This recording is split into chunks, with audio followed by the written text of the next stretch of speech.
Bonjour, nous sommes à 3600. Je suis M. Fontezo, directeur-chercheur d'agri-légumières. Actuellement, nos modes sont en pénurie alimentaire. C'est pour cela que des chercheurs, en ouvrant des archives-cartes, ont trouvé un texto parlant d'hommes se nourrissant de légumes provenant du sol. Ces chercheurs ont donc étudié les sols de nos différentes planètes et ont réussi à reproduire des graines fruits légumineuses qui permettent à chaque planète de cultiver.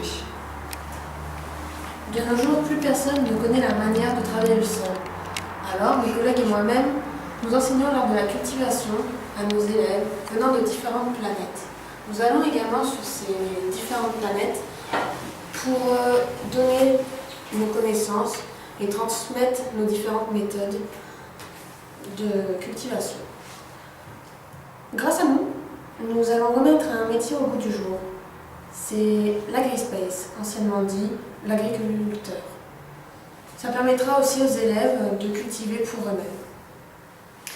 Nous utilisons donc différentes méthodes, notamment la méthode freinée, qui consiste à ce que le développement des capacités de l'élève se fasse et qu'il devienne plus autonome. Aussi, nous organisons des réunions où les élèves sont libres de dire ce qu'ils pensent et peuvent aussi proposer des projets.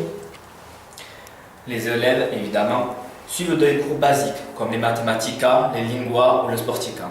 Il fut un temps où l'histoire aussi était dans leur éducation, mais étant trop complète, elle fut bannie. Pour en revenir au cours de cultivation, les élèves sont par petits groupes suivant leur spécialité. Évidemment, ils peuvent poser toutes les questions qu'ils souhaitent et ils peuvent pratiquer par eux-mêmes. Nous utilisons la navette irréelle que nous contrôlons évidemment et qui permet aux élèves de se fonder dans un décor parmi les différentes planètes et anticiper les imprévus possibles. Le but est que l'élève apprenne de ses erreurs dans des milieux différents, avec une liste énorme de fruits et légumineuses, et d'apprendre par eux-mêmes les méthodes de plantation de chaque espèce, comme le petit pois de diamant, la patate au rond et la tomate champi. À suivre!